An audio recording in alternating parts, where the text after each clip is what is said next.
Hello and a warm welcome back to the channel of 4World Nonsense. Now look back through history at some of the greatest artists, sculptors, creators, YouTubers, and you'll find that at the time of their existence they were considered quite left field, quite wacky, quite mad, and it's only with the passage of time that we've come to fully appreciate their greatness.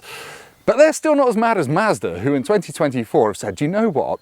Electric cars, PHEVs, yeah, we'll try them. But what the world really needs is a new 3.3-litre six-cylinder diesel engine. Yeah, Mazda, I don't know what you're smoking, but I love you. This is the new CX-60. It's got a six-cylinder diesel engine, and it's brilliant.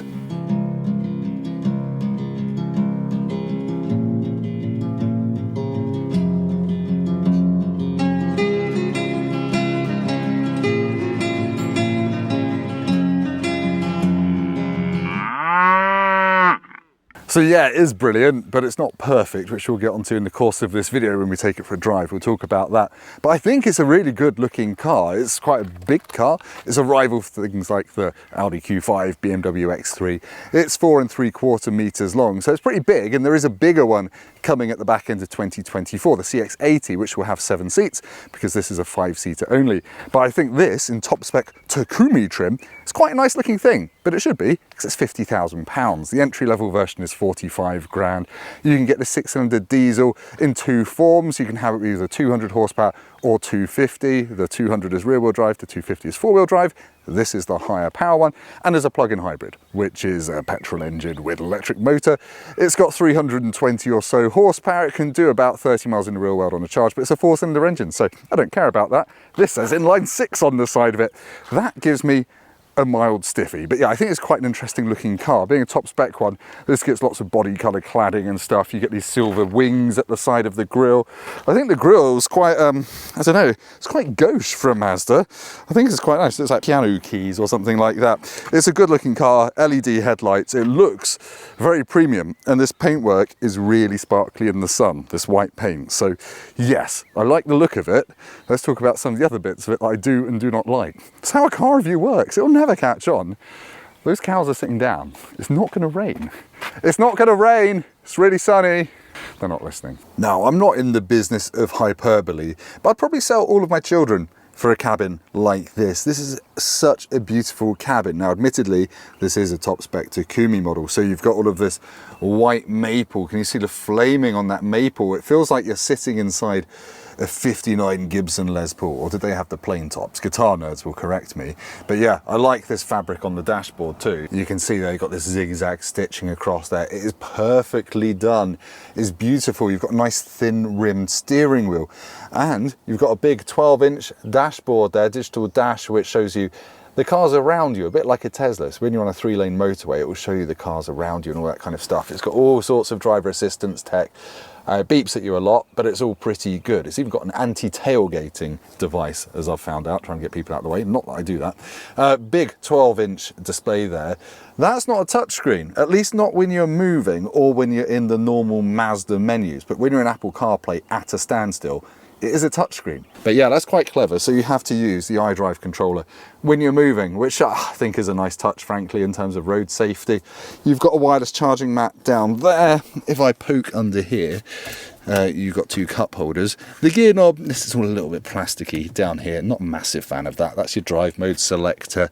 Your camera system, because this has got a see-through camera, so you can kind of see through the bonnet of the car and see that I've left my tripod out there.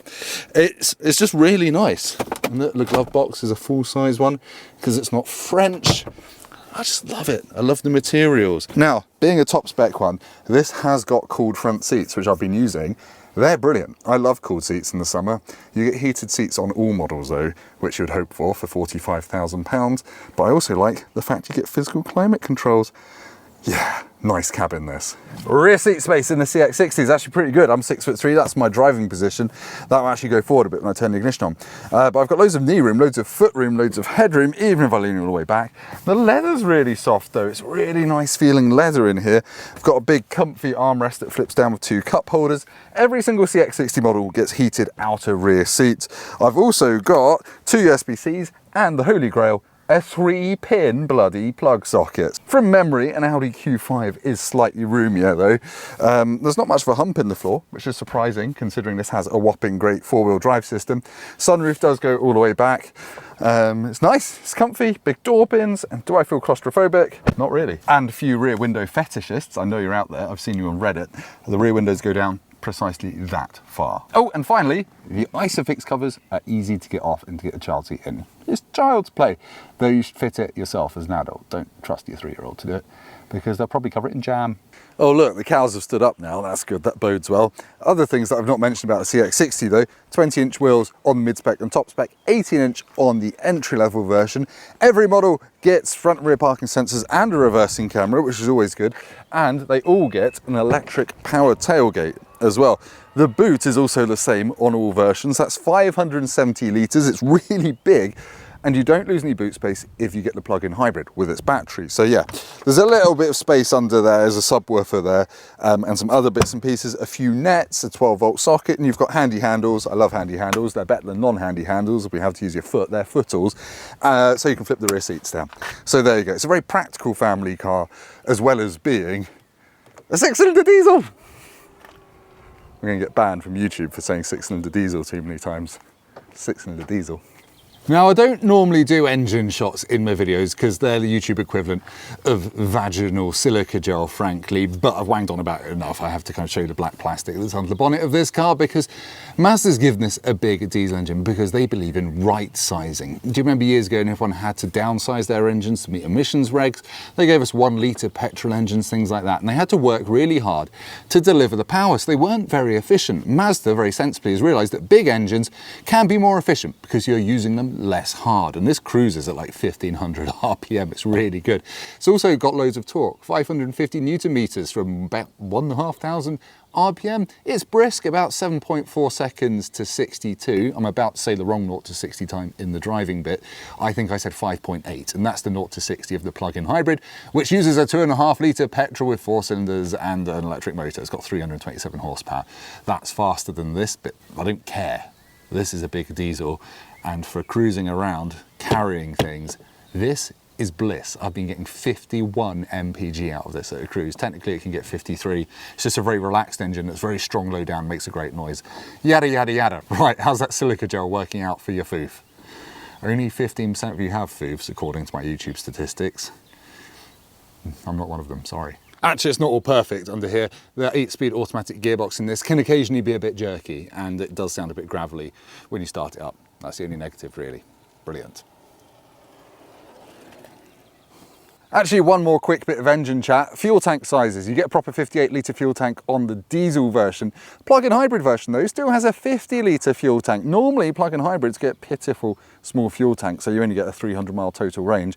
Not driven the PHEV version of this, can almost say that, but I think that will go further than most big PHEV SUVs. Too many Vs in that sentence. Right, let's go. All right, let's go for a drive then in the Mazda CX-60. Did I mention it feels posh? Because that is the first thing you notice when you drive this. It feels up there with the Audis of this world. The interior just feels so nice in this top spec version.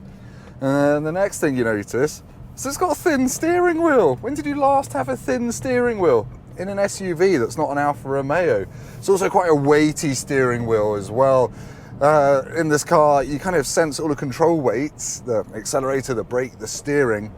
They've tried to make it feel a bit Porsche in that everything has a weight, everything feels substantial, like the accelerator travel is long and you have to press the brake reasonably hard to slow yourself down. In that sense, it feels a bit like a Porsche Macan, but it's not quite as detailed steering as in a Porsche. But otherwise, this is a pretty good car to drive. My main negative in having done about 350 miles in this in the past week has been the ride. I'm going to get that out of the way first. The ride for me around town on these big wheels, it's just a little bit too jiggly, and even on the motorway, it never quite feels settled. It's always doing something. It's always kind of trying to work out a bump or like navigate a sausage dog that you've just run over. It's not the most relaxed car to do big miles in, which is a shame because the tech and the cooled seats and the general sense of well-being in this cabin, you do want to do big trips in it, and you get absolutely brilliant fuel economy from that big straight 6 diesel engine. I've averaged 51 mpg over 320 miles, mostly on the motorway. Admittedly, it drops to about 40 when you're off the motorway, but that's really impressive, and I think that is testament to Mazda doing the right thing and building a new big diesel engine. It's completely politically incorrect at the moment, isn't it? Build new big diesel engine just as diesel sales fall off a cliff.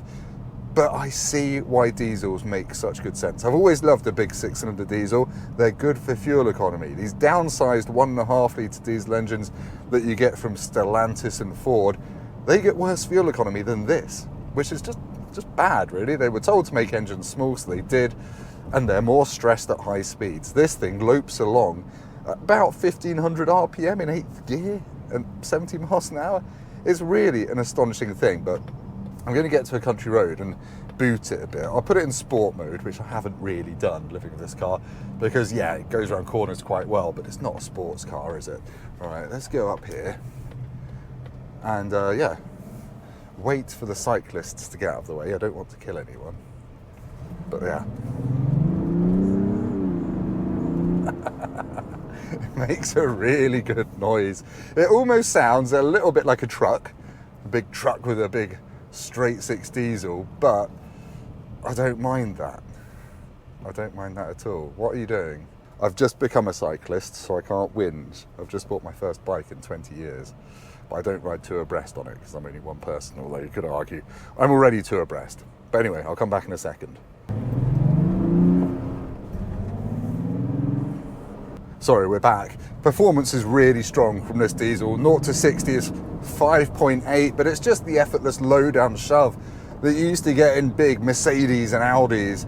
Now a Mazda's got it. It's quite addictive, to be honest. But as I said, really, it's about carrying low RPMs when you're cruising and just getting phenomenal MPG. But yeah, it's a good SUV to drive. It stays pretty flat in fast corners. It's not exactly a laugh a minute, but it's decent. I would say it's better than most things like an Audi Q5, but the downside is the ride is just a bit fidgety. But yeah, really good car to drive, easy to see out of, gets great MPG. Apart from the ride, the refinement on the motorway is really good in terms of noise, in terms of tyre noise. The mirrors are a decent size. There's not a lot to pick this apart on the drive, apart from just the bit of that all the time. But anyway, let's head back to this lay-by of beautiful justice for a conclusion. Right, time to sum up my thoughts on living with the CX-60 for a week then.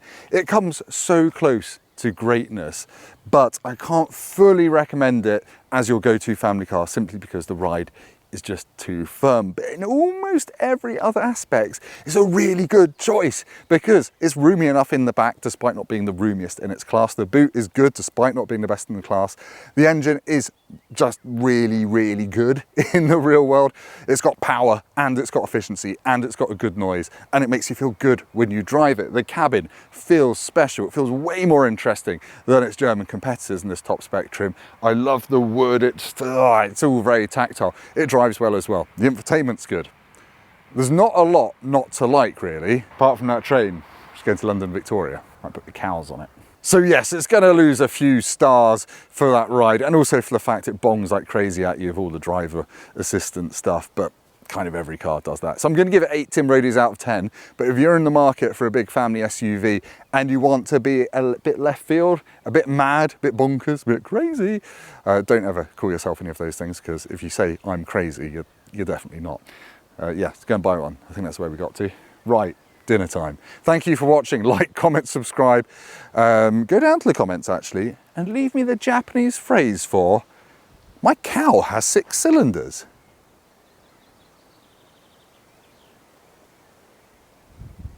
I haven't worked out how to do still frames in Final Cut Pro yet, so that's my attempt.